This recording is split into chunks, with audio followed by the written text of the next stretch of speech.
Today I will talk about Nigeria's background and key information. Nigeria has a population of 168 million, making it the most popular country in Africa.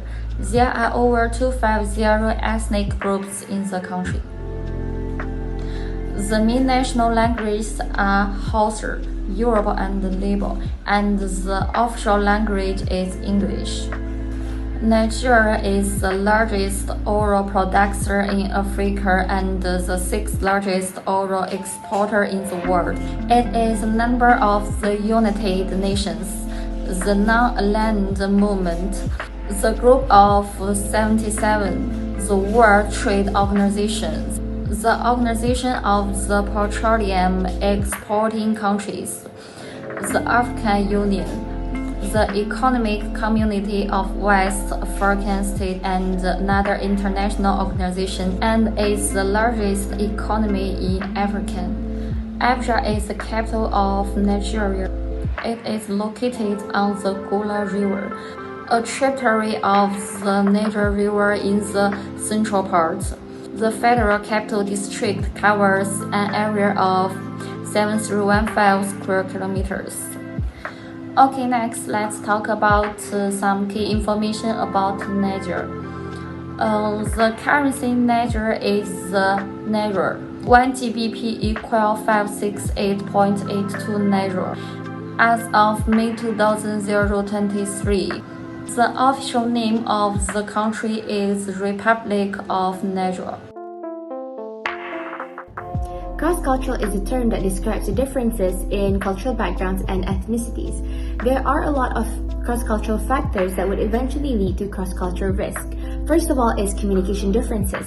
In Nigeria, they would usually communicate in English. However, it depends on the area that they are living in. So for example, in the south, they tend to speak more directly, they find their tone slightly louder than elsewhere, and they may raise their voices even more and become emotionally excited when they feel passionately about a topic.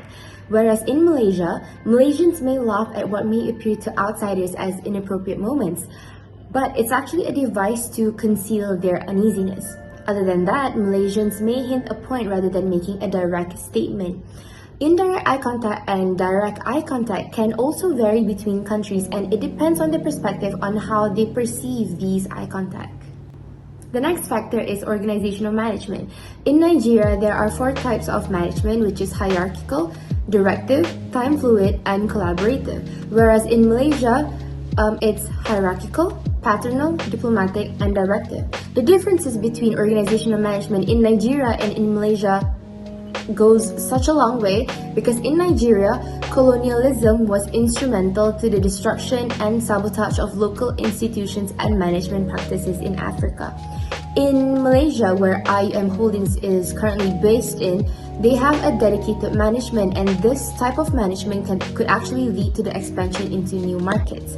So there would be a few adjustments needed for IIUM Holdings to actually forgo if they were to implement the idea of doing business in Nigeria. The country factors that result in country risk. First, corruption. Corruption is a significant obstacle to doing business in Nigeria. Despite a strong legal framework and the work of anti-corruption agencies in Nigeria, corruption is still an issue. In terms of corruption, Nigeria has a reputation, as you understand very well, for very massive corruption. These effects are represented in raising the operational costs, creating uncertainty and weakening future expectation. Because the final cost of the product or activity includes the inclusion of all cash and opportunity costs, the marginal cost and hence the final cost will increase. This reduces the enterprise profits and squanders a competitive advantage. Second, terrorism. There is high threat from terrorism in Nigeria. Target area of terrorists, shopping centers and many other places in which multitudes of people gather are targeted. The almost unpredictability of the terrorist events resulted to the business plan useless. The increase in the security costs against terror extend distribution cycle and raise marketing costs. IIUM holdings in the neighborhood have to hire commercial security firms and have to install expensive equipment, raising their cost of production. Third, economy. Slow economic growth is of concern. Latest and IMF forecast project the economy is expected to grow between 2.6% and 2.7% over the 2022 to 2026 period. Inflation is currently at 16%, the result of both food price pressure and weak monetary policies. Public debt increased sharply from 29% of GDP in 2019 to 34% of GDP in 2022. Rising in inflation and interest rates will disrupt consumer and business operations over the year, which might reduce consumer purchasing power and could cause to unevenly rising price of goods. What are the currency and financial issues that occur in Nigeria that lead to currency and financial risks? The currency and financial issues in Nigeria, such as Nigerian banks are especially at risk due to the country's limited access to foreign currency liquidity as a result of restriction on domestic oil production, capital outflows, and the rising cost of the nation's imported refined petroleum products, along with the strengthening US dollar. Secondly, the introduction of new banknotes in Nigeria was announced by the central bank in November 2022. It was one of the financial issues that occurred in Nigeria because the implementation of the policy collapsed into disarray as Nigerians' frustration level rose. The consequences include extreme shortage of the new currency, secondly, a sharp reduction in business transaction, particularly in unregulated sector. Lastly, businesses unable to carry out transaction have been forced to close, and people are illegally selling new currency notes at higher rates. The third currency and financial issues is rising inflation rate. The CPI or Consumer Price Index in Nigeria, which gauge how quickly prices for goods and services fluctuate, increased from 21.91% in February 2023 to 22.04% in March 2023. Money is losing a value in Nigeria due to the country's high inflation rate, which may slow down the investment and the real GDP growth rate. On the other hand, market day, all prices increase. The law of gravity is broken by Nigerian prices, which continue to rise rather than decline. Nigeria's socio-economic performance and rating in Human Development Index, which is a reflection of its human capital status, is low and underserving of a country with huge natural resources and human capital potentials. Nigeria's population is about 140 million. Unfortunately, Nigeria is grouped among poor underdeveloped countries. Because of the poor funding of Nigeria's educational system, some lecturers in the higher institution do not have the current and required skills to impart knowledge due to the absence of training. As a result, they impart obsolete information to students who become unemployable in the industry. Assessing skills and qualified personnel can be a concern, particularly in specialized sectors. Nigeria's infrastructure, including power supply, transportation networks, and telecommunication, is often inadequate, unreliable, or poorly maintained. This deficiency can hinder business operation, increase costs, and also affect the overall competitiveness of companies. Nigeria's infrastructural development is the most expensive in the world. On July 2, 2019, the Senate President Ahmad Lawan stated that the cost of executing projects in Nigeria is usually higher than any other country in the world. The high rate of unemployment and the low rate of tax collection mean that the most of the infrastructure can only be provided as social infrastructure, and the people of Nigeria who are majorly poor cannot pay for economic infrastructure. The advantage and disadvantage IIUM holdings we obtain operating in the country. Advantage: first, access to abundant resources. Nigeria has an enormous amount of resources.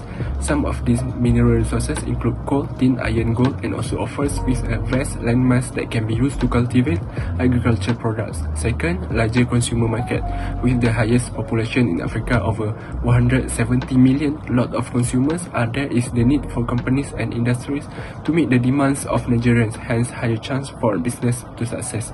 Third, fast-growing economy. Nigeria has one of the largest free market economies in Africa. The economy has enjoyed sustained economic growth in various aspects. There is a prediction of over 5% increase in the GDP. For the disadvantage, first, insecurity. Nigeria has been battling with the issue of terrorism, which has been a great cause of concern for business investors, especially foreigners. The terrorists are still impacting fears in the country, with recent bombings bring the risk for business investors to venture into the country. Second, little to no government support. This insensitivity surfaces in the form of double taxation, corruption, unnecessary levies and duties at various government agencies like NAFDAC, etc., and the high cost of obtaining business license and inconsistent government policy. Last but not least, lack of infrastructure. Lack basic infrastructure and logistics to support entrepreneurship in the country in Nigeria. You need to build your own factory, provide your own water supply and other amenities that smoothen business operation. There is a lot of traffic on the road going to island, that's all the time, every working day, because that's where the majority of people works. Finally, the recommended strategy for IIM holdings in Nigeria is to actually forgo with the idea of doing business in the said country. Nigeria is considered to be a developing country with an abundant amount of resources, and although Nigeria lacks in certain aspects, the opportunity is there for IIM holdings to take because no other country is brave enough to consider doing a business in Nigeria. Higher opportunity means higher risk, but that is something that IIM holdings has to face in the long run. With a strategic plan, we believe that IIM holdings could be successful in upholding a business in Nigeria. So how are they going to do it? First of all, IIM holdings has to have a lot of money to spend on overhead costs. These cash flows would provide their startup business the facilities that needed to smoothen the operations in Nigeria, since Nigeria won't be able to provide the facilities needed and other amenities that are needed as well to smoothen the operation. Second is their business registration requirements in Nigeria. It is very important to do research on how they're going to implement their business in a foreign country. Third, market segmentation and market positioning. Nigeria, it has a massive population, making it the most populous country in Africa. So these active consumers, they need to be segmented and they need to be positioned well in a way that they are active in food, clothing, health, and education, which IIM Holdings could provide all of these necessities.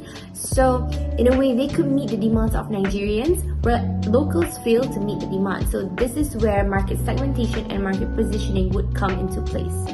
Other than that, Nigeria is known for their fast-growing economy because their economy is being diversified and it is adaptable in a way, and it's becoming a more service-oriented focus, what IIM Holdings is actually able to provide.